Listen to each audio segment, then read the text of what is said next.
Hey,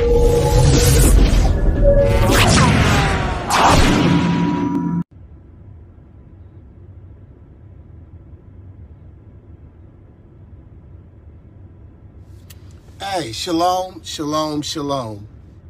Pastor Wilkins, chasing our history, the visionary of the sons of Yah. Shalom, shalom. Let me ask you a question if I could. When's the last time you've had a U.S. president that says we got to do something about the 13th Amendment? It's a yoke around black folks' neck, and we got to do something about that. When's the last time you heard a president say that? When's the last time you heard a president say that the 13th Amendment is unjust to the black race in America? They've been through enough. We held them in slavery for over 240 years. They've been through enough. We are the only people that I can find, and I've gone all the way back to the Hammurabi codes. We are the only people in U.S. history, period, that has crime connected to our freedom. I hear Bruce arguing over Trump's a better... Get off my page. If you need to... when you talk like that, if you need to get off my page, get off my page. Trump's a racist. Trump don't like black people no more than any other president. I keep hearing folks, Trump is not for black people. There's no U.S. president that will ever be elected in the United States of America that is pro-black. Ever. We've never had a president who ran on a pro-black platform, equal protection for blacks, treat them better than we don't have a president that has a pro-black agenda. Never. Nobody, no president would ever win that office being pro-black. It's not going to happen, period.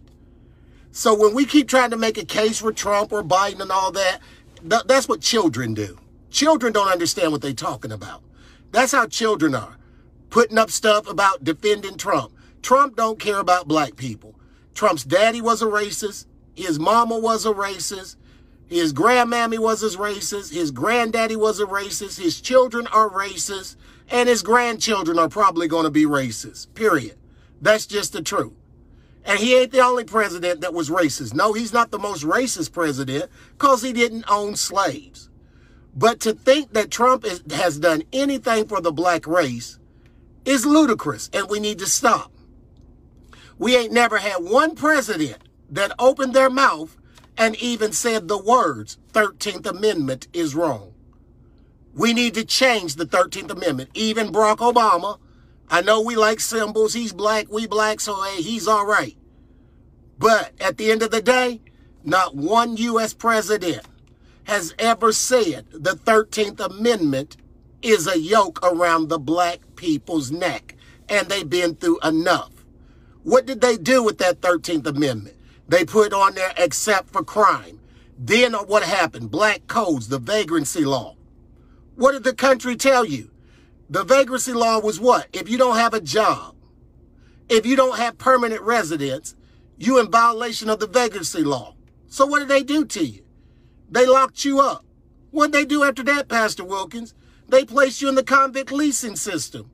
Who had the major stock in the convict leasing system, Pastor Wilkins? The slave masters. Why is that? Because they got retributions after Lincoln freed the slaves because they was losing their income, so the federal government reimbursed them for their slaves. So they the major stockholders in the convict leasing system. What did the convict leasing system do, Pastor Wilkins? It locked you up for vagrancy and they put a fine on you. Now you have to work off your fine. So how do you work off your fine? You're leased out to plantations. So you're right back in slavery again. Hear that? How come? Because it says in the 13th Amendment, you're free except for crime. So what are they saying? You can face the condition of slavery again, except if you commit crime. That's what the 13th Amendment is saying. Hear that? So after that, they just kept passing laws to keep you locked up. So now after that, after the vagrancy law, which lasted until 1960, now you start getting the war on drugs, mass incarceration, 3 strikes you out, stand your ground. You start getting all these type of laws. Disorderly conduct. So what is disorderly conduct? If white people are walking down the street in 1960 and they fear that you're dangerous to them and they got to go across the street, that's disorderly conduct. So now you can wind up in prison for that. So you went through the vagrancy law of black codes, you went through sharecropping, you went through then the disorderly conduct law, then you go through the war on drugs, then you go through 3 strikes you're out. See, you hear all this, and there's U.S. presidents in office, and all this that I'm talking about. How is this possible, Pastor Wilkins? Because of what? The 13th Amendment. You have your freedom except for crime. That's what it says. So you are the only people in the world whose freedom is based on crime. Hear that. And so therefore, they can write laws that make you a criminal and you no longer have your freedom. Pastor, I don't believe they'll do. They've already done it. It was called the vagrancy law. They've already done it. It was called disorderly conduct. They've already done it. The war on drugs. They've already done it. Hear that. So then what do? Now they understand the felony that is over you. So now you're sitting under a felony. You can't vote. Certain places won't give you a job. So you're still in bondage. What are you saying, Pastor Wilkins? A lot of people don't like how I speak. Just tell me when I'm lying. That's all I ask. I understand if you don't like my message. Just tell me when I'm lying. Hear that.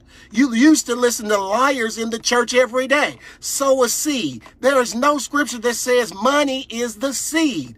Slain in the spirit. There is no scripture where you're slain in the spirit. Drunk in the spirit. There's no scripture where you're drunk in the spirit. So your ears are conditioned to hear liars every Sunday, each and every service that you practically walk into. Your ears are already conditioned. But I ask you this, show me where I'm lying. That's what I'm asking you. The 13th Amendment is a spiritual yoke around the black man's neck. Hear that. We always been in slavery. What do we know about slavery? We know that the chain gang didn't end until 1977. Hear that? Well, think about that. You had civil rights in 1965, but 12 years after your civil rights, you're still on chain gangs. So what do we know about the civil rights? It's a backdoor, dirty, no good deal. Because what we don't understand is black folks who's trying to survive. We have 2 major problems. Black folks who try to say they for us that are not for us, and black preachers that rape you through the money system. These are 2 of our major problems as black people. But when we deal with this 13th Amendment, let's look at what we're dealing with. The 13th Amendment would fit the category of positive law. Pastor Wilkins, what is positive law? Statute that has been laid down by a legislator, court, or what? Human institution that can take whatever form the author wants. Hear that. Which can take whatever form the author wants. Let me ask you a few questions because I don't want to harass you. I don't want to upset some of y'all because I know you in your traditional way. Let me ask you a question, though, if I could. Michael Vick goes to jail on federal charges against a dog. Name to me one police officer that has ever been federally charged with violating your civil rights. Just name one, since you got civil rights. Name to me one police officer that has ever faced federal charges because they violated your civil rights. They shot and killed you unjustly. Show me one police officer in the history of the United States that's ever faced federal charges for killing you. Show me one. You can't. But we can show you Michael Vick went to jail over a dog's federal rights. Hear that. Y'all not hearing this right, because we've been so Christianized that people like Pastor Wilkins don't speak love. Love without truth is still yet Satan. Hear that. Please hear that. Where there is no truth, that is not love. Because love must pass the truth standard. We find ourselves loving things that does not bear out in truth. Hear that. We guilty of trying to justify the injustifications against us. We will justify the injustices against us. Pastor Wilkins sound like a racist. Does he sound like a racist, or is this a truth you can't handle? That's really what it comes to. Well, Pastor Wilkins ain't using the scripture. The scripture said, howbeit when the Spirit of truth come, he'll lead and guide you in all truth. Is he telling the truth is the measure of the Spirit of truth. The measure of the Spirit of truth ain't snot down your nose and slobber out your mouth and you're falling on the floor and you're ya here and ya there. That's not the edification of the truth in the Spirit of truth. The edification of the truth in the Spirit of truth is all truth. Do I walk in all truth? Now, when we deal with this, the 13th Amendment again, it's under positive law. So the author gets to write the law as they please. What does the FBI do? They're an institution. What do they do when a black man is unarmed and killed by the police? They write their own law for what your civil rights is. That's what they do. They determine what your civil rights is because under the 13th Amendment, which is under positive law, they have the right to do that. So when it goes before the judge can say, this is how I interpret that, and they get to do that. Well, in the first 10 amendments, which is the Bill of Rights, the courts don't get to interpret what the Bill of Rights says. What it says, they're obligated to go by. But the last 17 amendments, they can change it to their interpretation anytime they want. Let me read the statute again. The statute of positive law, which is the statute of the what? 11th through the 27th Amendment. What is that statute again? It's under positive law, and it's laid down by legislators, courts, or human institutions that can take whatever form the author wants. Hear that? So you're asking a racist nation to take a position for you that is that position of the white man. Let me tell you something. I don't want no Hebrews. Y'all can please leave my page if you're a Trump supporter. I want you off my page. Go away. Go away. If you're too ignorant to see that the white folks at the Capitol are talking about they losing their freedom. What loss of freedom? You have the greatest privilege in the world. It's called white privilege. You have the greatest privilege in the world. It's called white privilege. And the mere fact the police wasn't blowing your heads off like they would have done a whole bunch of black folks ought to tell you just how powerful your privilege is. So if there's Negroes on my page that support Trump, please unfriend me. We good. I don't need your friendship.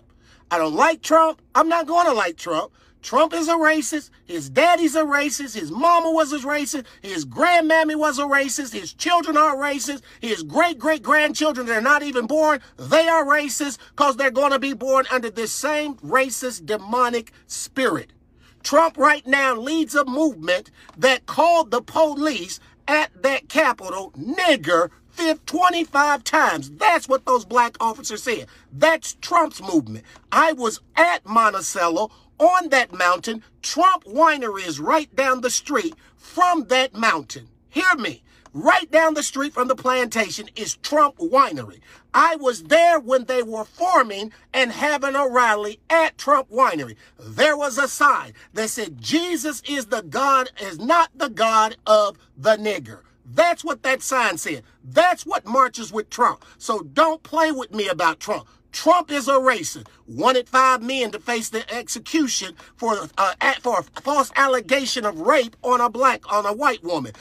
He would not allow a black man who was a mariner who was working with that crew on his yacht because he was black. He lost a civil discrimination suit in the courthouse because he was not renting to black folk. Don't come and rewrite Trump's history to me. He's just as racist as any other president that you want to say. But because you have no discernment, you don't know Trump's famous gift is a con man. He's a con man. He knows how to kiss up to the black man while he's trying to stab him in the process. That's what a con man does. That's why he faces all the lawsuits that he faced. But some of y'all on here as teachers trying to support Trump, you don't even have discernment because you can't spot a con man. What you need to do is go sit up under somebody and get your lips closed. Because at the end of the day, the issue is two things that we're dealing with.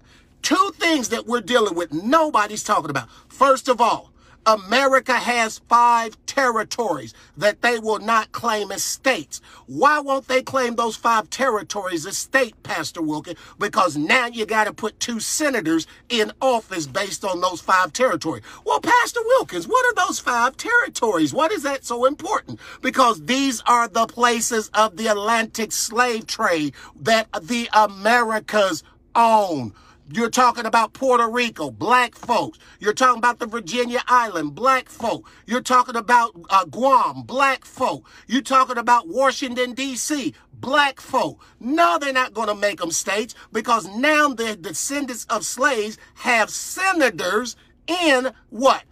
In the public office. Now the black man has power. You don't have no power as long as those 5 territories are not states. Hear that. And they understand this. We don't understand this as black folks. But what you don't understand, this is what the sons of Yah do. This is our obligation. This is what we're required to know. So if you took all 5 of those territories and Washington, D.C., and declared them states, all those states are owed 2 senators. So what do you think the chances are that 10 of those 12 senators would be black? It would be about 85%. You don't think Mitch McConnell knows that? You don't think Barack Obama knew that? You don't think Donald Trump knows that? You don't think Biden knows that? Every time you vote, you're voting as a child because you don't understand the system you're voting into. If they cared about you, they would declare these territories states, and now you got 112 senators, and if those black senators said, we're going to sit independent, they now control the Senate. Why? Because the Senate needs their vote. 12 black senators sitting independent, we now can bring a halt to the Gentile fulfillment just off of that alone. Hear that. But what do we have? We have politicians that understand that the white man that is poor is slower than a boat rat. The black man that is hateful is slower than a boat rat. They take advantage of that, and they try to make you think it's a poor black man and a poor white man thing, when the real struggle is, black man, we don't want you to have no power. That's why you are a 13th Amendment, and crime is attached to you. Hear that. Why is it Michael Vick goes to jail? I would love to hear a Trump supporter explain this. Why does Michael Vick go to jail over federal rights of a dog, and no officer has ever went to jail over federal civil rights of a black man? Because at the end of the day, we have 2 problems. Our black leaders who we think are for us that are sellouts.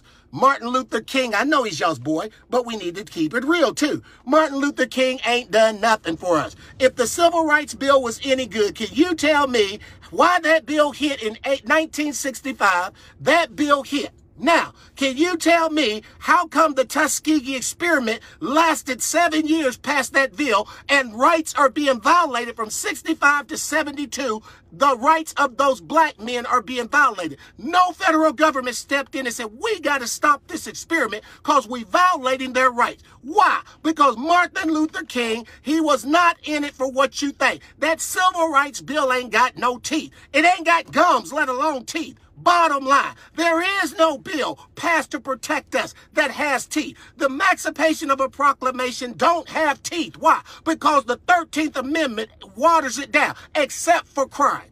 And guess what comes up after except for crime? Black codes, vagrancy. You think about that. Our people are under the vagrancy law. What is the chances we don't have a place to live when we're kicked off a plantation? What are the chances we don't have a job when we're kicked off a plantation? So what do you think the chances are that our people are going to jail? You know how many of our people went to jail? And this is staggering because this is going to shock you.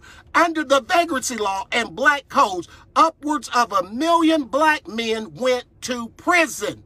And that number has never went down from 1865 until now. 1.3 million black men are in prison right now. So they have kept slavery over you from all the time of 1865 until now.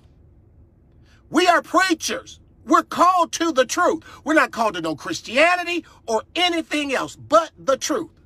And you say, well, brother, you're supposed to be preaching the Bible. The Bible is a canonized book. The Catholics determine the information of the Bible. You're not awake talking like that. You're not even awake. If you don't know the Bible is a controlled book of the Catholics, there is way more knowledge of our people than the Bible. And keep saying the Apocrypha. It goes beyond the Apocrypha. There's much knowledge that you don't know about concerning your people, because that knowledge identifies Judah as the black race only, period. That's why you don't have no knowledge of it, because their goal is to keep it from you and keep you under this 13th Amendment, where judges get to, listen to what it says again, the statute of positive law. The 11th through the 27th Amendment is positive law. Only the Bill of Rights is natural law. What is natural law, Pastor Wilkins? That you freely can correct your wrong. That you freely know right from wrong. The 11th through the 27th is what, Pastor Wilkins? Somebody else has got to tell you what is right and what is wrong. And America has been telling the black man for over 400 years what is right and what is wrong. And we've had 160 people to serve in office since our freedom, and look where we at. Nowhere. Martin Luther King worked for who? Arnie Arnoldson. Who was Arnie Arnoldson? A Jew.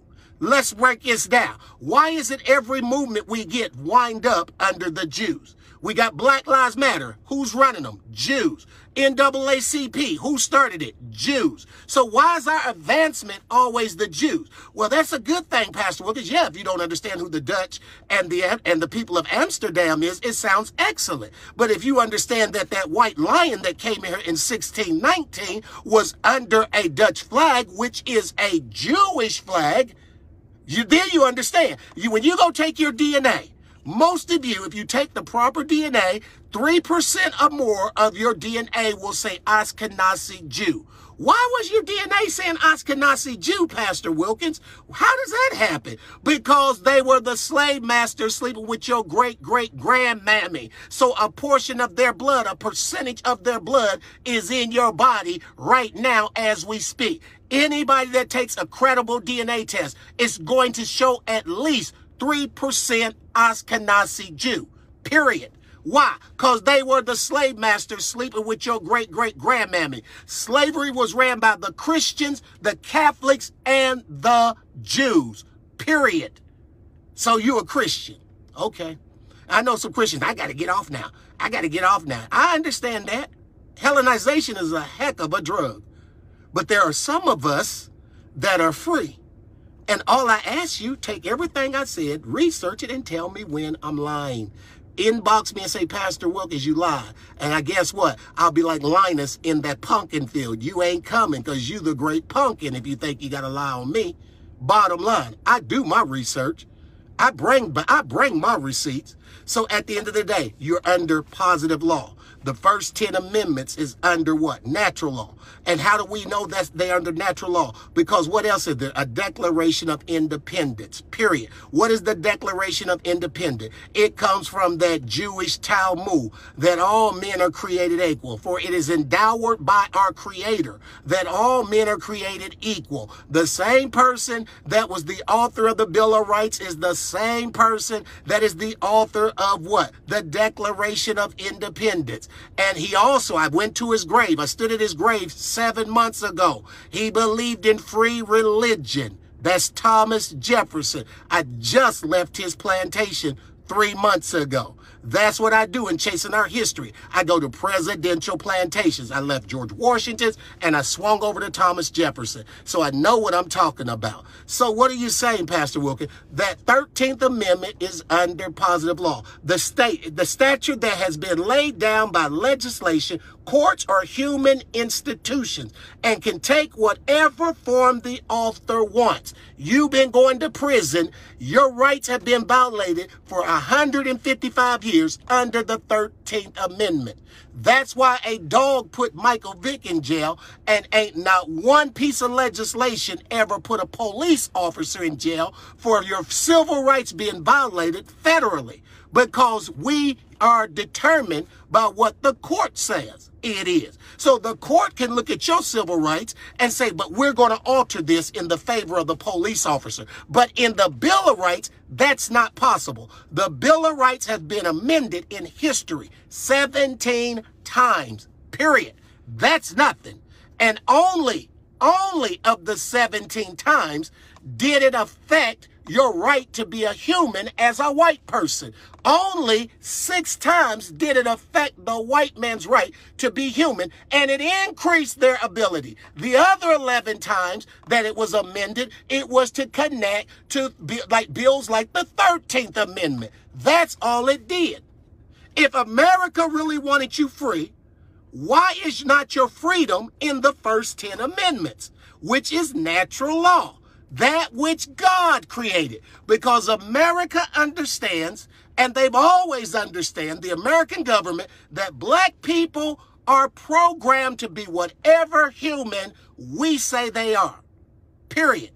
And I'm going to deal with your Christianity. You're not a Christian without the Papal Bull.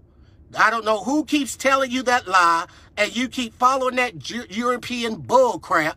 Without the Papal Bull of 1452, you're not a Christian, period. The only reason why that Papal Bull was written in 1452, because 1444, the Portuguese were doing slave raids, and them and the Spaniards were about to go to war over who was going to possess you as humans in West Africa. Would it be the Spaniards or the Portuguese? And so the Pope was considered to be a judge in that day, and he had the power to write edicts. Based on him being a judge, if he wrote an edict, that edict was legible by state law, period. Because the bottom line, the colonial powers are Romans. How do we know that? The Pontifex Maximus. What is the Pontifex Maximus again, Pastor Wilkins?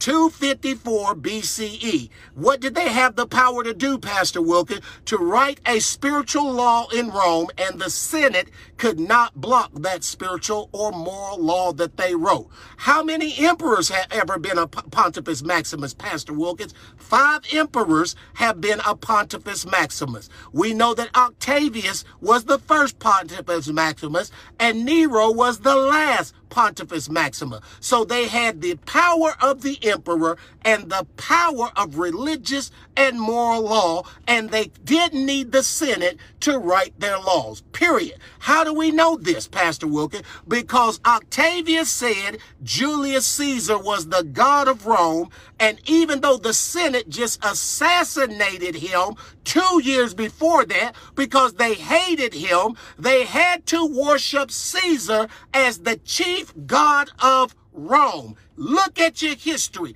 Halley's Comet flies over Italy in 42 BCE. And Octavius, as the Maximus Pontifex, he says that that was the spirit of who? Of Julius Caesar ascending into heaven as a chief god. So now he's known as the chief god. Your Messiah referenced him as the chief god of Rome. Give unto Caesar what is Caesar. He's referencing him as the chief god of Rome. So what do we know about these Pontifex Maximus? We know that the Catholics has lied. The word Linus is in the scriptures. What did the Catholics do? They now come up with a pope named Linus, but that Gentile misquoted, they misinterpreted their map. They said he got an office in 67 AD.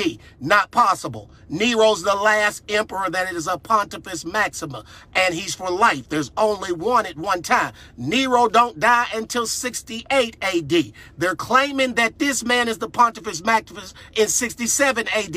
Not possible. So we know that's a lie. So now we know that there's no way, based on the Pontifex Maxima, that Peter was ever a Roman high priest. That's a lie. So we also know that Linus was not the Pontifex Maxima in 67 AD. Do your homework. That's a lie. So if you start hearing lies, then everything they telling you is lies. But can you tell me when Pastor Wilkins is lying is the thing we're talking about here? I can show you the Catholic Church lie. I can show you the history they're lying.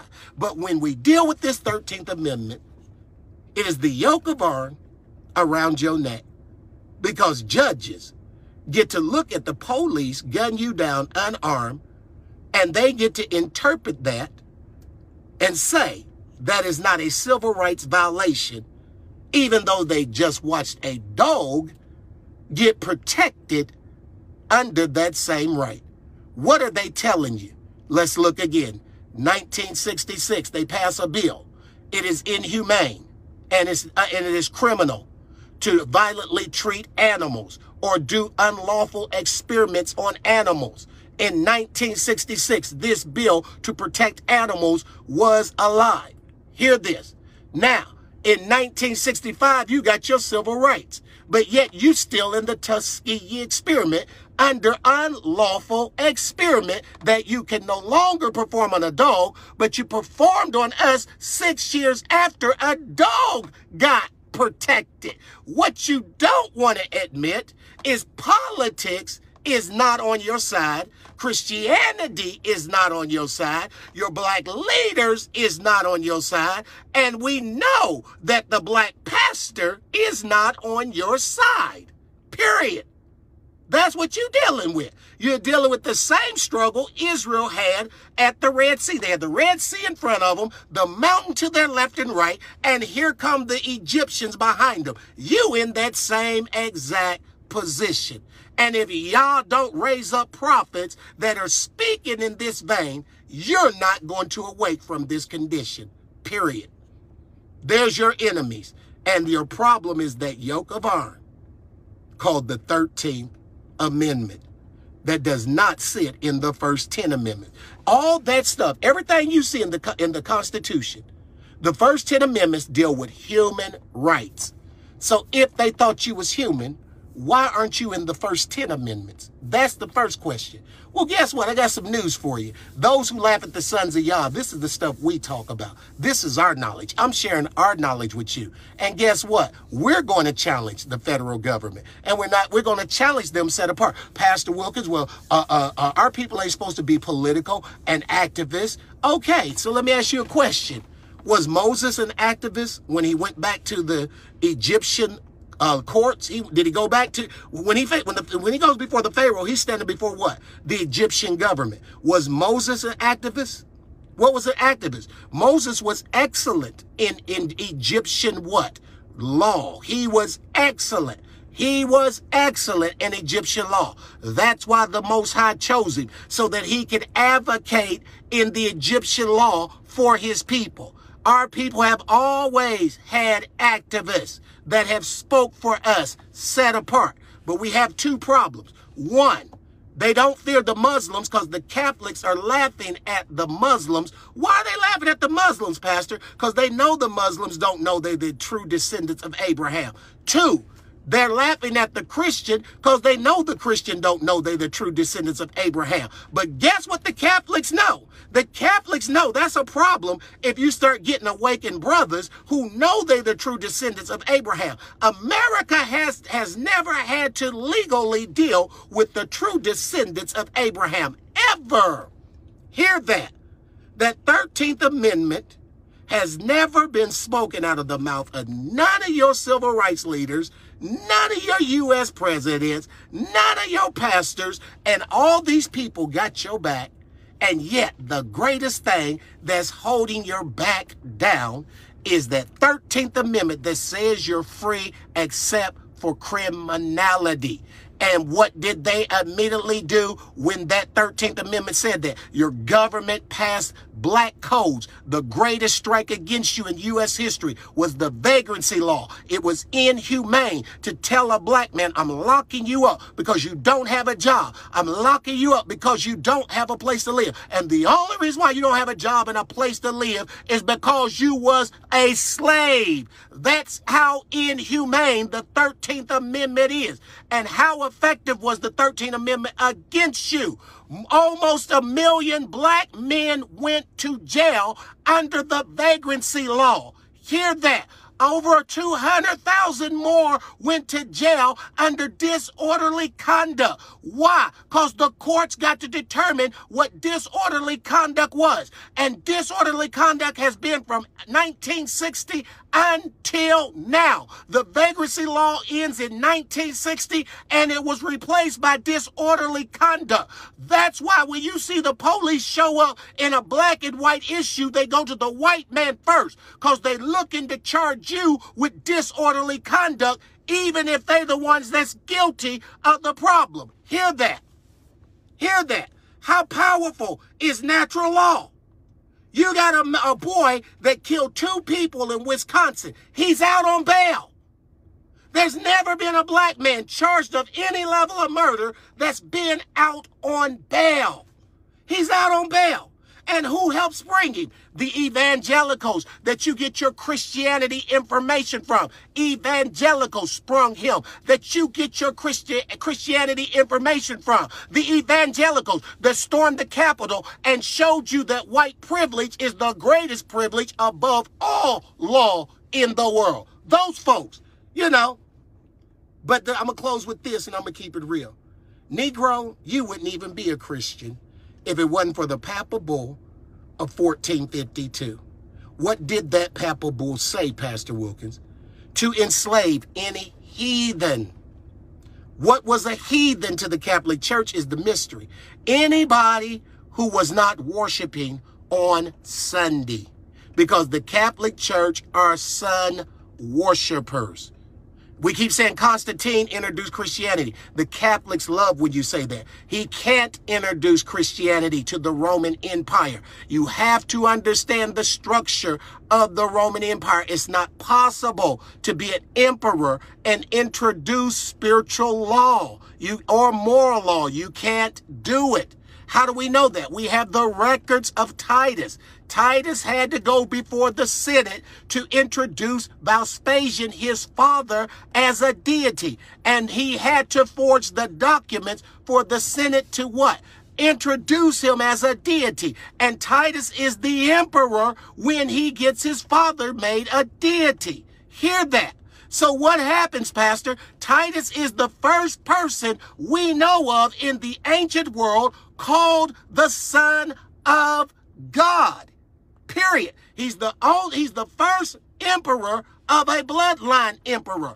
No emperor has ever sat on the throne through a bloodline emperor before Titus. So what do we know? That we know Constantine did not endorse Christianity. It was the Pontifex Maximus that endorsed Christianity. If you go into the Roman imperial files and you come up with Constantine, you're going to see that a Pontifex Maximus approved of the Sabbath being changed from Saturday to Sunday, written in the hand of a Pontifex Maximus, and endorsing Christianity as the religion of Rome through a Pontifex Maximus. This is the problem with our people. We say we're awake, but we don't understand Rome. We have been homeless since 70 AD. It's important to understand Rome. So you have 3 facets of Rome through history that you need to understand. You had the 7 kings. Rome was raggedy under the 7 kings. They were struggling to even exist. Then when they ended in 510 BCE, you had what? The Republic of Rome ran by the senators. But when this dictator that we understand, as Julius Caesar come along, he runs for the office of the Pontifex Maximus.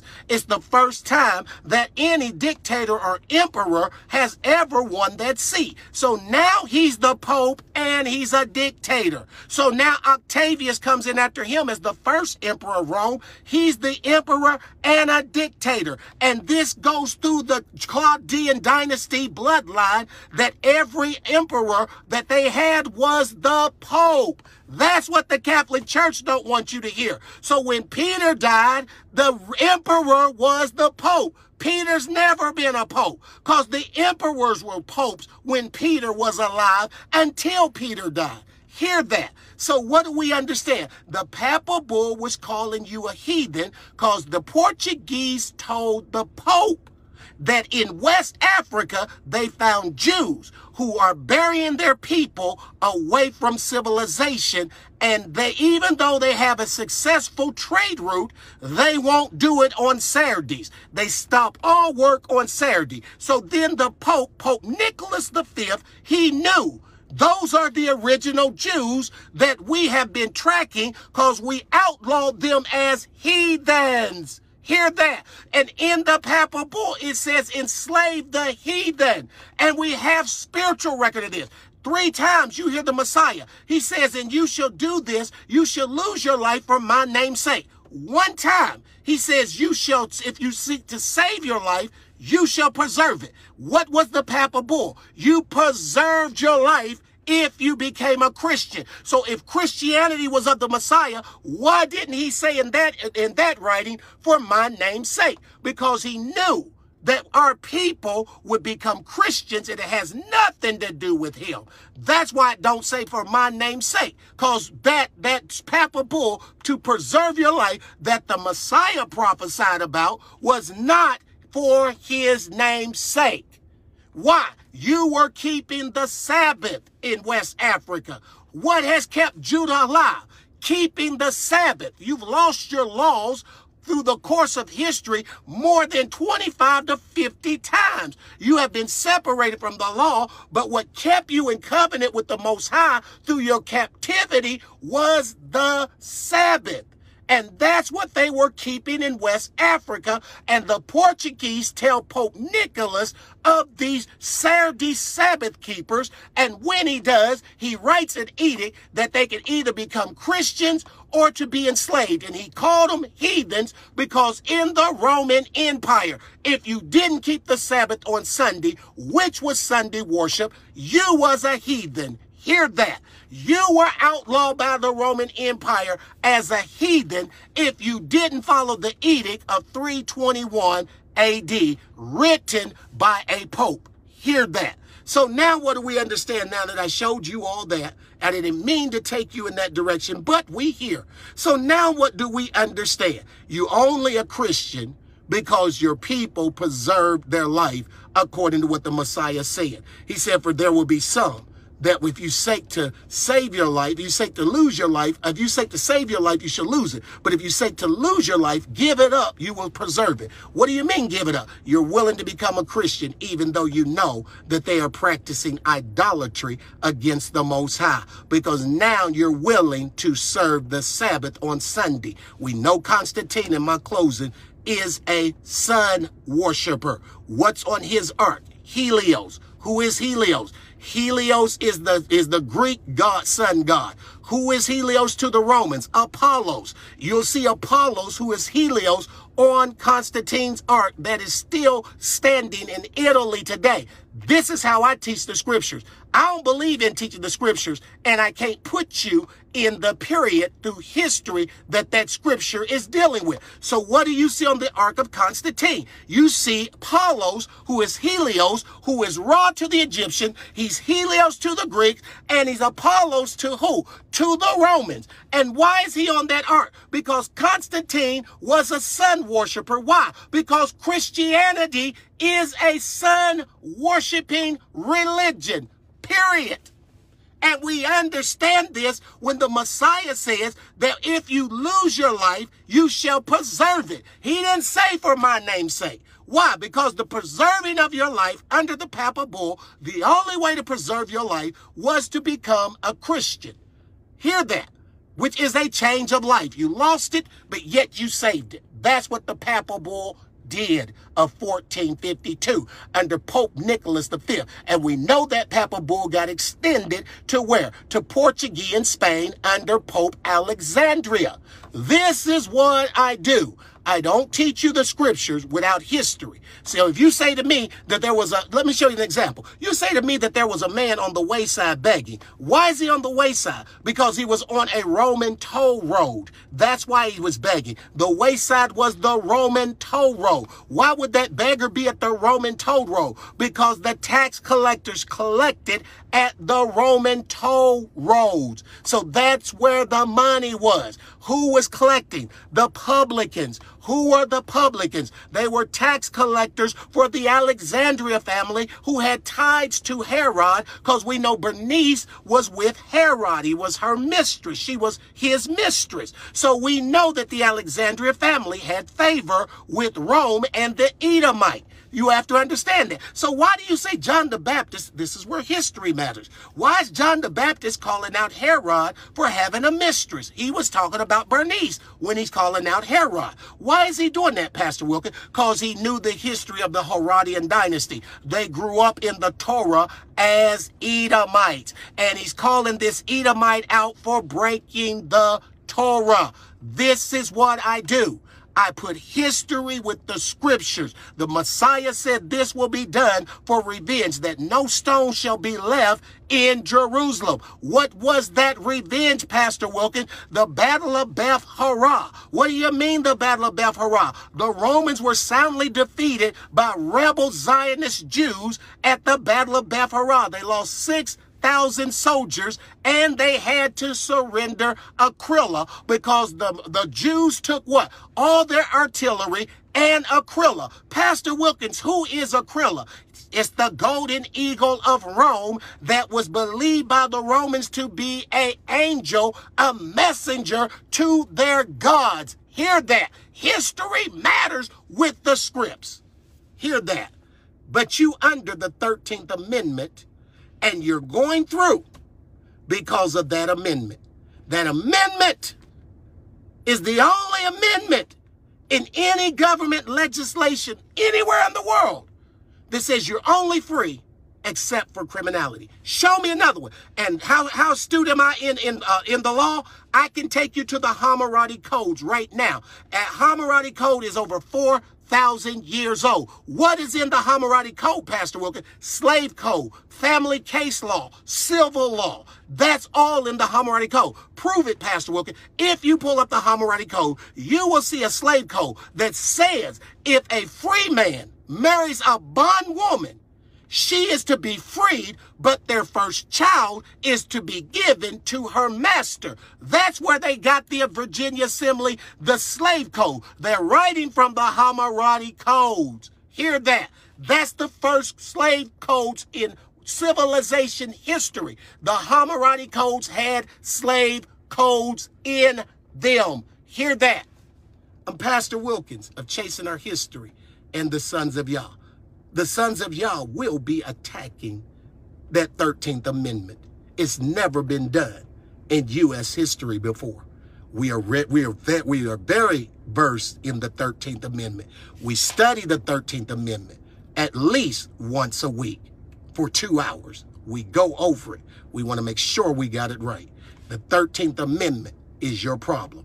No U.S. president has ever spoke of relieving you from that 13th Amendment. You can talk about all the crime bills you want to.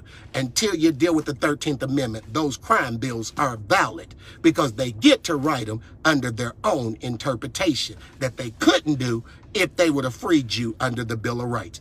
Scholars will agree that the 13th Amendment has done nothing to rectify your freedom based on the Bill of Rights. Pastor Wilkins, Chasing Our History, Sons of Yah. Y'all be blessed. Shalom.